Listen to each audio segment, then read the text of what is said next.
Welcome back to Ancien. Learn while you fall asleep. There are no ads on this channel, ever. Just calm, uninterrupted learning while you rest. Tonight, we are covering the French Revolution. If there is a topic you would like us to make next, leave it in the comments. We read them all, and we will create it for you. The room is very quiet now. You can feel the weight of the blanket resting across your shoulders, the pillow soft beneath your head. The day has folded itself away. There is nothing left to remember, nothing left to plan, only the gentle dark and the slow rhythm of your breathing. And as the quiet deepens, let your mind wander back, very gently, across centuries, to a country of stone cities and wide rivers, to a time when the world was about to change, though no one quite knew it yet. To France, in the years before everything shifted. It is useful to begin not with the grand moments, but with the small ones, the way a kingdom actually felt to the people who lived inside it. France in the 1780s was a place of great beauty and great unevenness. The countryside rolled in soft green waves, dotted with villages where farmers worked land they did not own. The cities rose in clusters of narrow streets and wide plazas, where merchants sold bread and fabric and wine, beneath awnings that flap gently in the wind. The light in those years had a particular quality. Morning mist hung over the fields until midday. Evening came slowly, turning the sky amber and rose. Candles were lit in windows as darkness gathered. The smell of wood smoke drifted through the streets. People lived according to rhythms that had not changed in generations. The church bells marked the hours. Market days followed the same pattern they had followed for centuries. Seasons turned, harvests came and went, and the shape of life remained mostly the same. The stone buildings in the villages were old. Their walls were thick. In summer, they stayed cool. In winter, families gathered around hearths, telling stories while the wind moved through the streets outside. The stones remembered generations. The same thresholds worn smooth by the same families, year after year. In the markets, vendors called out their wares in voices that carried across the square. Fresh fish from the coast, apples from the orchards, wool dyed in colours that had been mixed the same way for 100 years. The sounds blended together into a kind of music, familiar, comforting. At the centre of it all sat a king, Louis XVI, a man who had inherited a throne he had not asked for, and a country he did not quite know how to govern. He was not cruel. He was not particularly foolish. He was simply a man who had been born into a role too large for him, the way some people are born into coats that do not fit. Louis had become king in 1774, when he was just 19 years old. His grandfather, Louis XV, had died of smallpox, and the crown had passed to him with all its weight and expectation. He had not been prepared. He enjoyed making locks, intricate mechanical locks that required patience and precision. He enjoyed hunting. He was shy in crowds, awkward at the elaborate ceremonies that court life demanded. He would spend hours in his workshop, turning tiny gears, fitting pieces together with careful hands. The locks he made were beautiful, complex. They worked perfectly. In that small room, with his tools and his mechanisms, he understood exactly what he was doing. Outside that room, the kingdom waited, vast and incomprehensible. But he tried. He appointed ministers who seemed competent. He listened to advice. He signed documents and attended councils and did what he believed a king should do. He meant well. That would not be enough. Louis lived in a palace called Versailles. It sat just outside Paris, sprawling across acres of manicured gardens and mirrored halls. The palace had been built by his great-great-grandfather, Louis XIV, who believed that a king should live in a place that reflected the glory of God. And so Versailles glittered. Chandeliers hung from painted ceilings. Fountains sprayed arcs of water into the air. Courtiers in silk and powder moved through rooms so vast their footsteps echoed. The Hall of Mirrors stretched the length of 17 arches, each one reflecting light from the gardens outside. On sunny days, the whole hall seemed to glow. At night, thousands of candles turned it into something almost otherworldly. The mirrors multiplied the light, creating the illusion of infinite space, infinite brightness. The gardens extended for miles, pathways lined with perfectly trimmed hedges, marble statues of gods and nymphs standing in quiet alcoves. The fountains were engineered marvels, their water channeled from distant reservoirs, timed to spray in choreographed sequences when the king walked past. In the orangerie, hundreds of citrus trees grew in massive silver pots. In winter, they were moved indoors to protect them from frost. Gardeners tended them daily, ensuring that even in the coldest months, the smell of orange blossoms drifted through certain halls. But palaces cost money, a great deal of money, and France, by the 1780s, had very little of it left. The kingdom had spent decades at war. Wars with England, wars with Austria, wars fought across oceans and continents for reasons that seemed important at the time, but had faded now into history. Each war had required soldiers, ships, gunpowder, supplies. Each war had emptied the treasury a little more. France had also supported the American colonies in their revolution against Britain. Ships and soldiers and funds had crossed the Atlantic. The Americans had won their independence, but France had gained only debt. The numbers in the ledgers grew larger every year. The ministers presented them to Louis with increasing concern, and so the king's ministers came to him with a problem. The country needed money. It needed taxes. But the people who had money, the nobles, the clergy, the landowners, did not pay taxes. They were exempt. They had always been exempt. It was part of the old order, the way things had been arranged for centuries. The people who did pay taxes were the farmers, the shopkeepers, the labourers, the ones who could least afford it. And they were growing tired. There is a rhythm to discontent. It does not arrive all at once. It builds slowly, like water rising behind a dam. A bad harvest one year, bread prices climbing the next, whispers in marketplaces, pamphlets passed from hand to hand, printed in secret, questioning why things had to be this way. The pamphlets were small, cheaply made, easy to hide. They circulated through Paris and the provinces, read aloud in taverns and workshops. Some were witty, some were angry. All of them asked versions of the same question.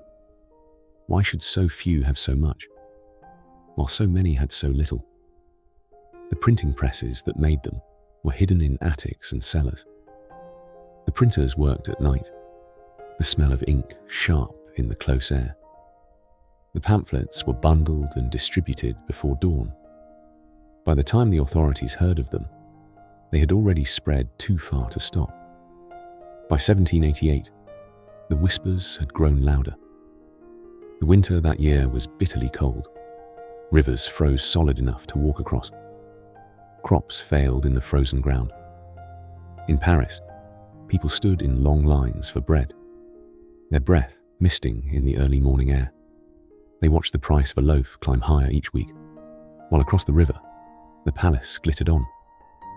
The cold lingered into spring. Farmers could not plant. The ground was too hard, too wet, too damaged. Grain stores dwindled. Hunger became common, then widespread. In the countryside, peasants boiled grass and bark to make something like soup. Children cried from empty bellies. Old people grew thin and silent. Louis, uncertain what else to do, made a decision. He would call a meeting, a grand assembly of representatives from across France, to discuss the kingdom's problems and find solutions. It was called the Estates General, and it had not been convened in 175 years. The announcement was made in the summer of 1788. Across France, people received the news with a mixture of hope and suspicion. Perhaps this would change things. Perhaps the king was finally listening. The Estates General was divided into 3 groups. The first estate was the clergy, bishops and priests. The second estate was the nobility, dukes and counts and landowners. The third estate was everyone else: merchants, lawyers, peasants, craftsmen, 98% of the population. Each estate had 1 vote. The mathematics of this arrangement was obvious. The first and second estates, representing perhaps 2% of France, could always outvote the third. It was the old system, preserved in amber, unchanged. In the months before the meeting, representatives were chosen. Elections were held in towns and villages. People gathered to discuss what grievances should be brought to the king. Lists were compiled, long, detailed lists of complaints and hopes. The lists were called cahiers de doléances, notebooks of grievances. They asked for fairer taxes, for the abolition of feudal dues, for freedom of the press, for representation that reflected the actual population. The requests were reasonable, measured. They did not sound like revolution. They sounded like reform. Men sat in village halls and city chambers, writing by candlelight. They debated which complaints were most important, which words would carry the most weight. Some of the cahiers were dozens of pages long. They represented months of discussion, years of frustration, centuries of injustice quietly endured. The meeting convened in May of 1789, in a grand hall at Versailles. Representatives arrived from all corners of France, carrying with them their notebooks, their hopes for change. The third estate arrived with particular determination. They believed that if they were to represent most of the people, they should have more than 1 vote. The hall was decorated for the occasion. Tapestries hung on the walls. The king sat on a raised platform, dressed in robes of state. He gave a speech about the kingdom's financial troubles, about the need for cooperation and sacrifice. But he did not address the question of voting. He did not suggest that the old system might need to change. The third estate asked, politely at first, then more insistently. They wanted to vote by head, not by estate. They wanted each representative to have a voice. They wanted the majority to matter. The king said no. And so, quietly, the third estate made a decision of their own. They left the hall. They walked to a nearby tennis court, an indoor court where nobles played games on rainy days. And there, standing together, they swore an oath. They would not leave. They would not disband. They would not stop meeting until France had a constitution, a written document that laid out the rights of the people and the limits of the king's power. It was called the Tennis Court Oath, and it was sworn on the 20th of June, 1789. The oath was simple, a single sentence, repeated by 600 men, but it marked a turning point. The representatives of the Third Estate had declared themselves the true voice of France. They had claimed authority not from the king, but from the people. The tennis court was a large, plain room. No decoration, no grandeur, just walls and windows, and the 600 men standing shoulder to shoulder. Some wept as they swore the oath. Some raised their fists. All of them understood they were crossing a line that could not be uncrossed. Louis did not know what to do. He sent soldiers to stand outside the tennis court, but he did not send them inside. He made speeches, but they were vague and uncertain. And while he hesitated, the representatives kept meeting. They began to call themselves the National Assembly. They began to write. Days passed. The assembly grew bolder. Some members of the clergy joined them. A few nobles crossed over as well. The old divisions were beginning to crack. In Paris, the tension thickened. Rumors spread that the king was gathering troops, that he planned to dissolve the assembly by force, that soldiers would march into the city and restore order. People gathered in the streets, arguing, wondering, waiting. The city in those days felt like a held breath. Markets were subdued. Conversations were tense. Everyone seemed to be waiting for something to happen, though no one knew quite what. The streets smelled of summer heat and unwashed stone. Horses moved slowly through the narrow lanes.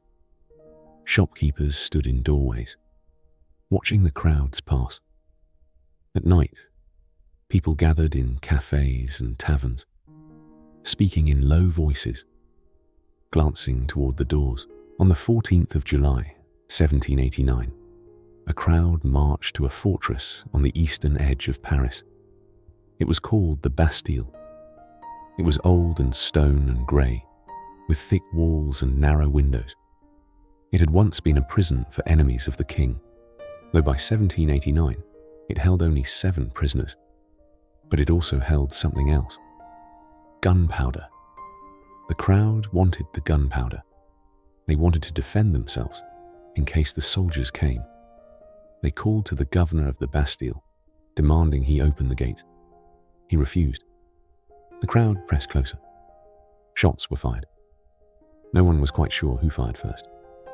The siege lasted hours. The crowd brought cannons. They battered the gates. Smoke filled the air. The noise was deafening.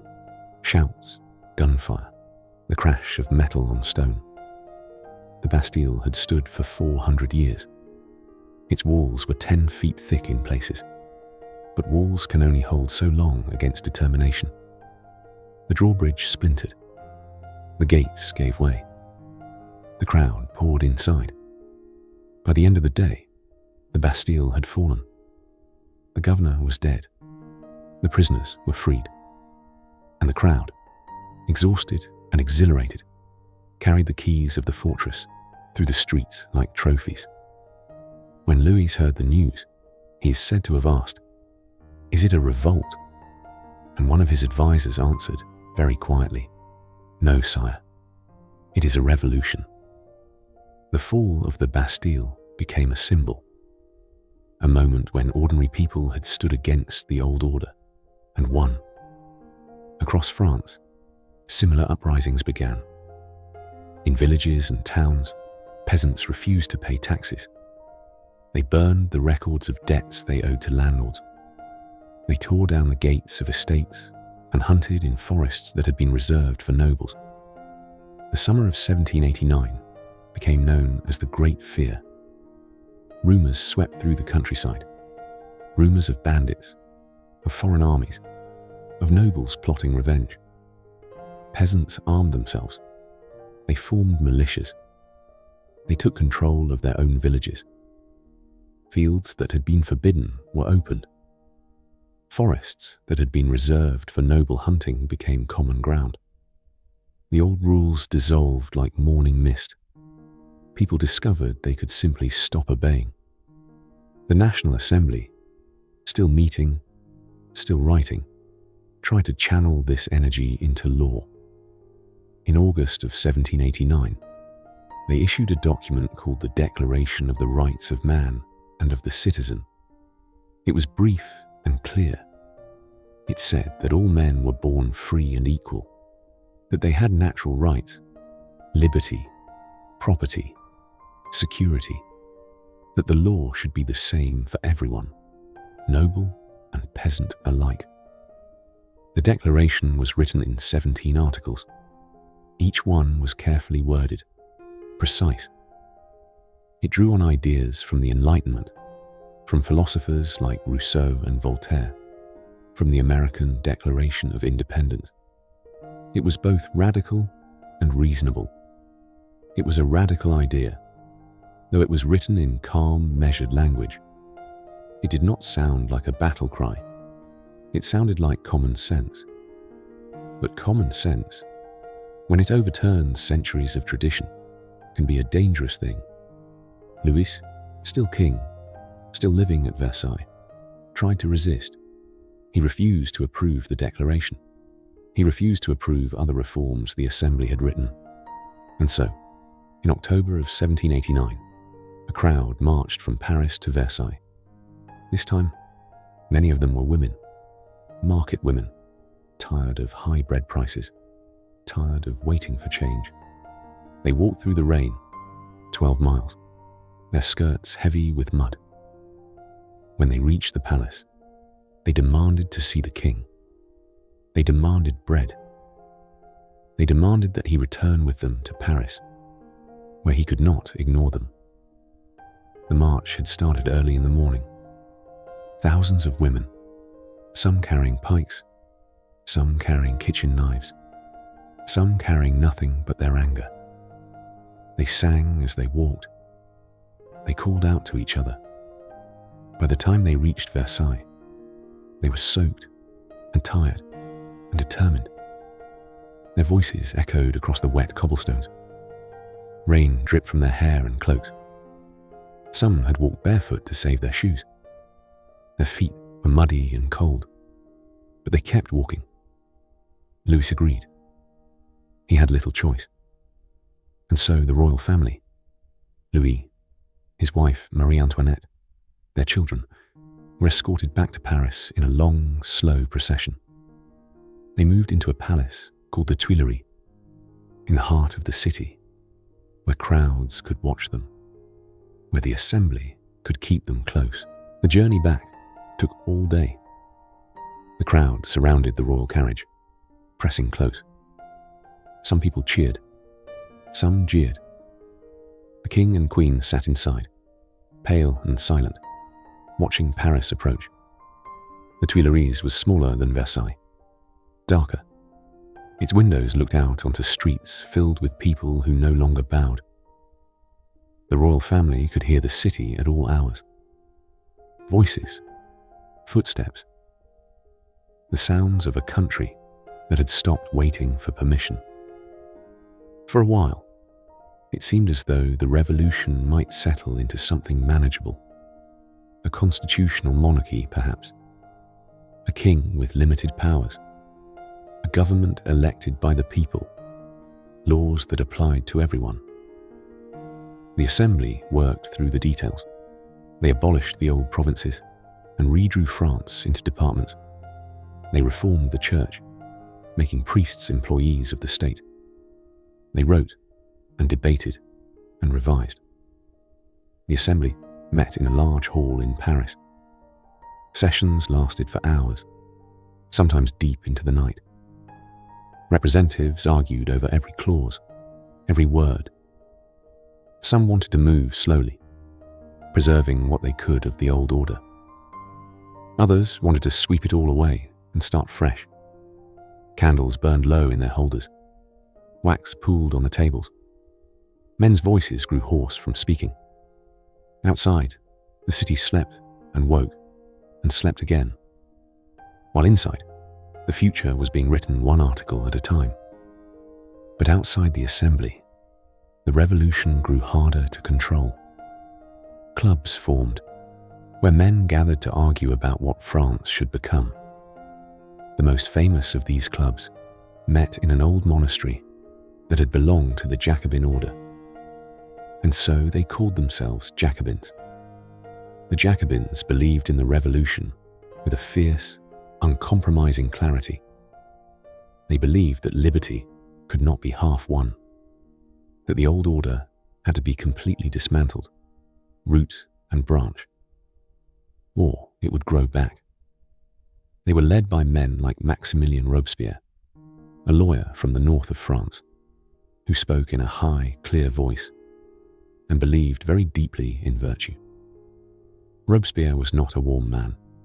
He did not joke easily. He lived simply, in a small room, and worked long hours.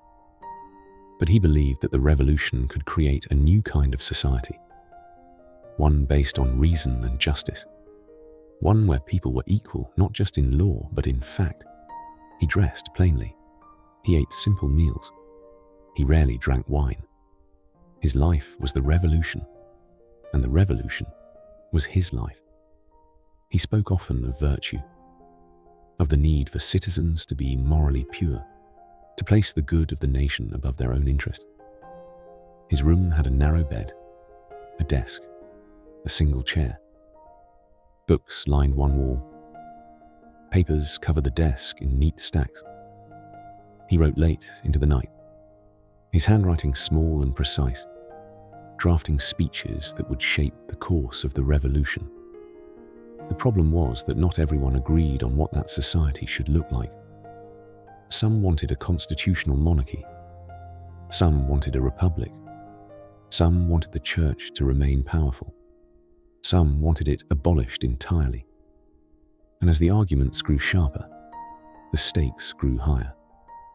In the summer of 1791, Louis tried to escape. He and his family disguised themselves and slipped out of the Tuileries at night, planning to flee to the border, to safety, to allies who might help him reclaim his throne. But they were recognized in a small town called Varennes. They were stopped.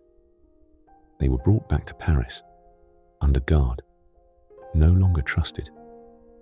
The escape had been planned in secret for weeks. The royal family had worn plain clothes, travelled in an unmarked carriage. They had almost made it, but a postmaster in Varennes had recognized the king's face from a coin.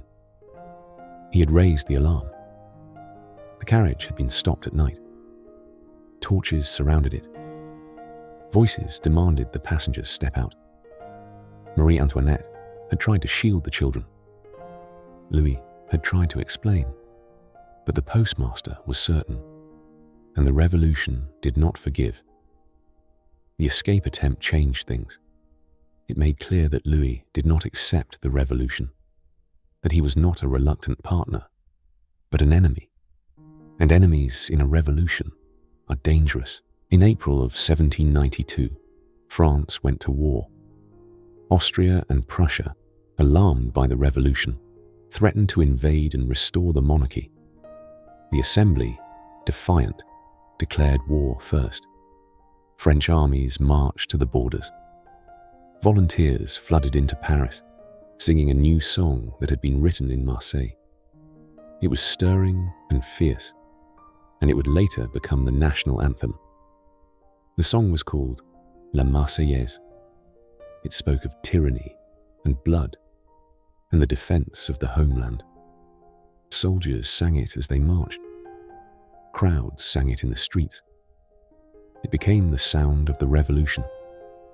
The melody was simple enough that anyone could learn it. The words were passionate, urgent. Men sang it as they drilled in the public squares. Women sang it as they sewed uniforms. Children learned it and sang it in the streets, their high voices carrying the refrain. The war did not go well at first. French soldiers were inexperienced. Supplies were scarce. Defeats mounted. And in Paris, fear grew that the revolution might be crushed by foreign armies. On the 10th of August, 1792, a crowd stormed the Tuileries. They fought past the Swiss guards who defended the palace. They forced the royal family to flee to the Assembly for protection. And the Assembly, faced with a choice, made one. They suspended the king. They called for a new body to be elected, one that would decide France's future. It would be called the National Convention. The attack on the Tuileries had been brutal. The Swiss guards had fought to the last. Bodies lay in the courtyards. Blood stained the marble floors. The palace, once a symbol of royal power, was ransacked. Furniture was smashed. Paintings were torn from the walls. The smell of gunpowder hung in the air for days. Windows were shattered. Doors hung from broken hinges. The gardens were trampled.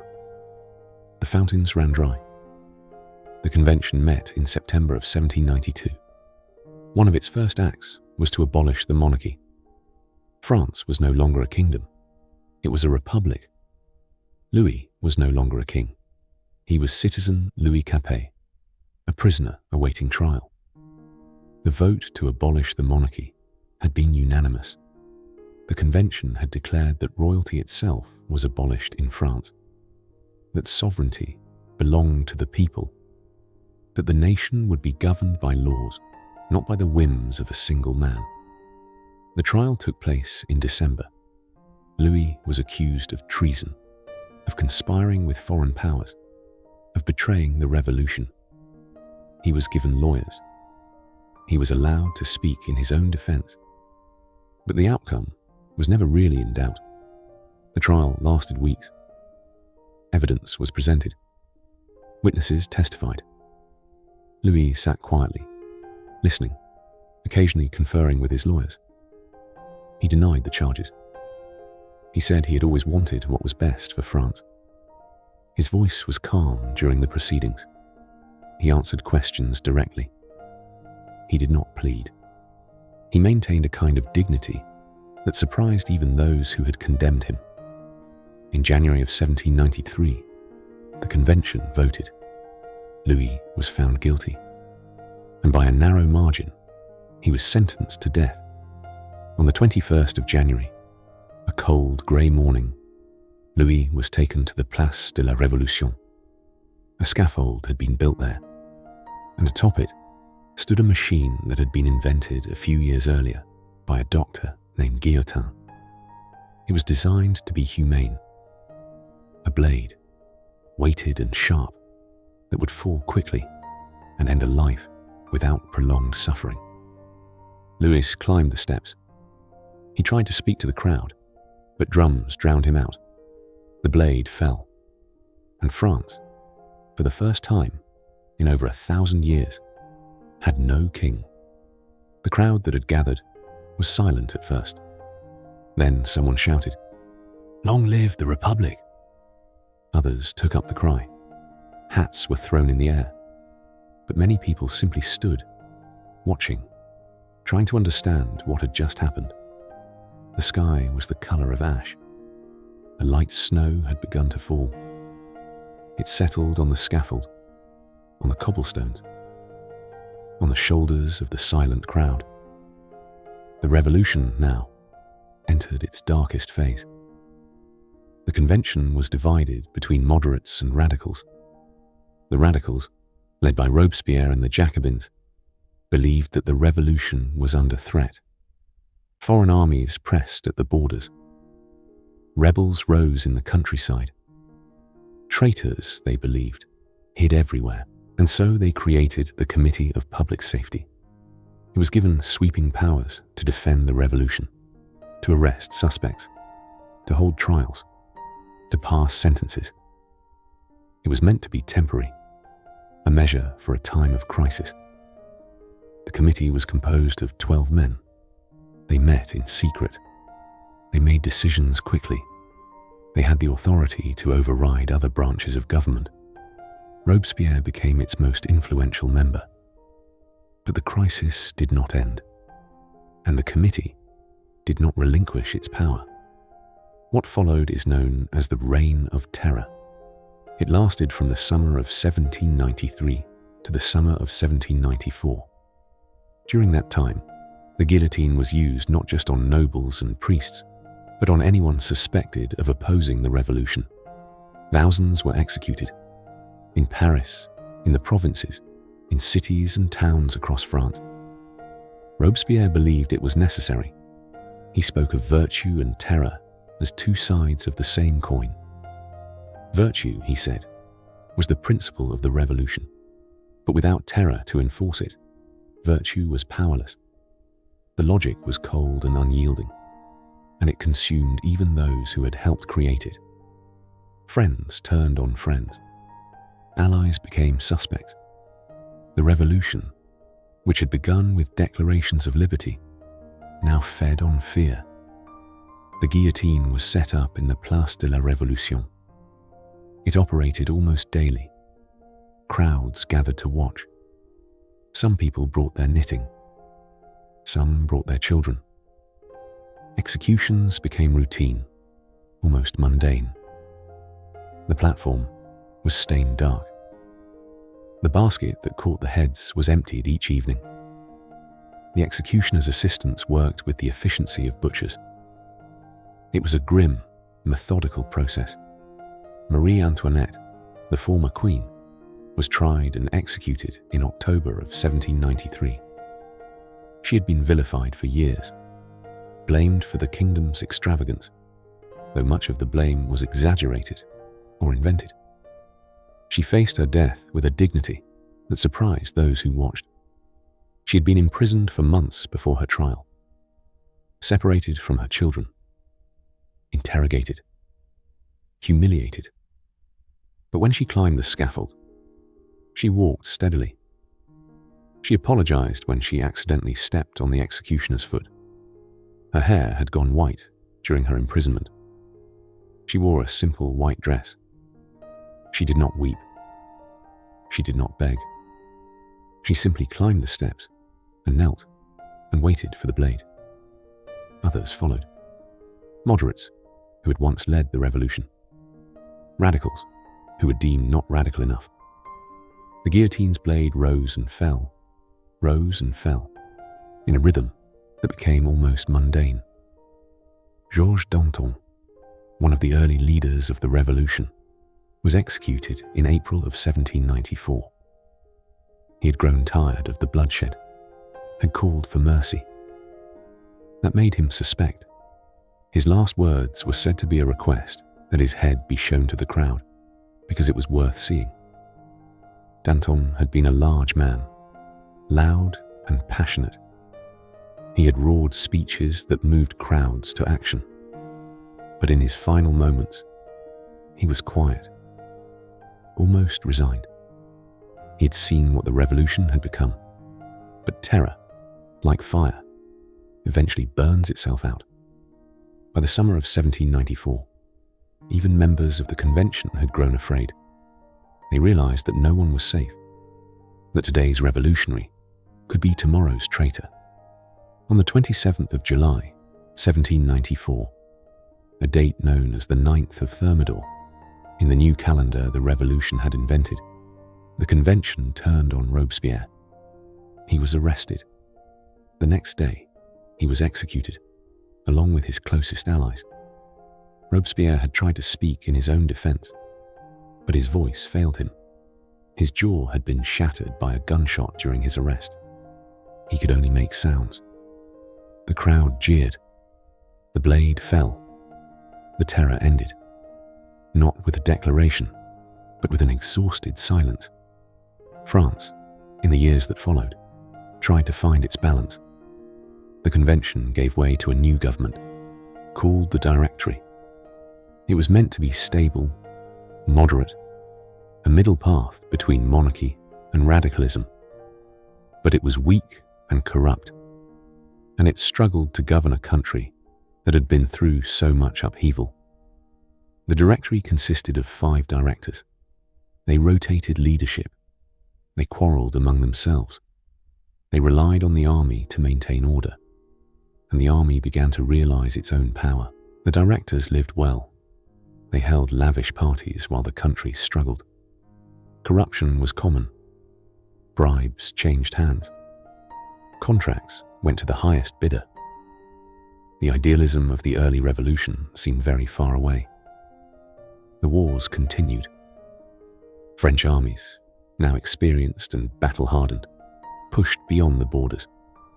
They carried the revolution with them, toppling monarchies, redrawing maps. And among the generals leading these armies was a young man from Corsica, an officer of remarkable skill and ambition. His name was Napoleon Bonaparte. Napoleon had risen quickly through the ranks. He was brilliant at tactics, fearless in battle, and keenly aware of how to use victory for political gain. In 1799, sensing the Directory's weakness, he staged a coup. He overthrew the government and installed himself as first consul, the leader of France. The coup took place in November. Napoleon's soldiers surrounded the legislature. Representatives fled. A new constitution was written overnight.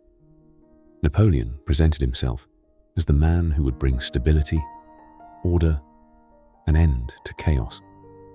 He was short and intense, with dark eyes and a voice that commanded attention. He spoke quickly, decisively. He worked 18-hour days. He reorganized the government, the army, the legal system. He brought order where there had been confusion. Within a few years, he would crown himself emperor. The revolution, which had abolished the monarchy, had come full circle.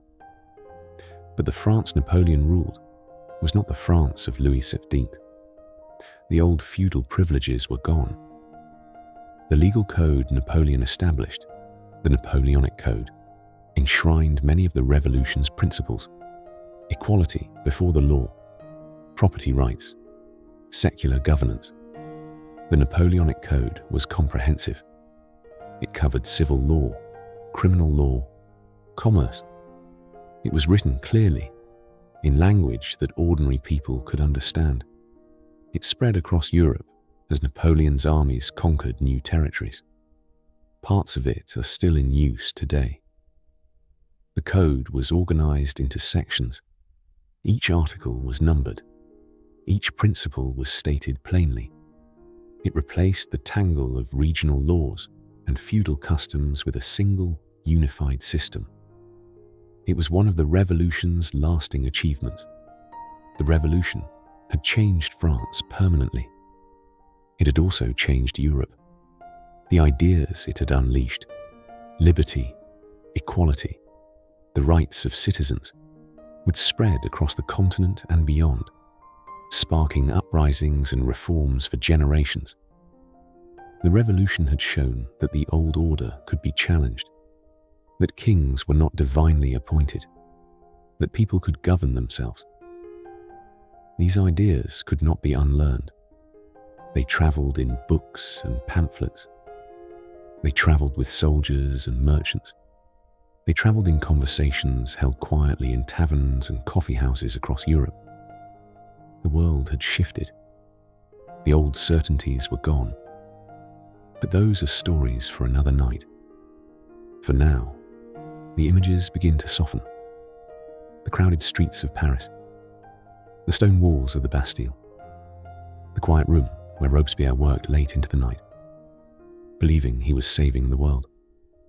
They blur at the edges, the way memories do, the way history does, when you let it settle into something gentler than fact, something closer to dream. The guillotine's blade, rising and falling, becomes just a shape, a line against the sky. The crowds become murmurs, distant and indistinct. The grand halls of Versailles fade into shadow and candlelight. The gardens at Versailles, with their geometric hedges and still fountains, dissolve into mist. The pamphlets and proclamations fade to illegible whispers. The songs sung in the streets become a melody, half remembered, soft and far away.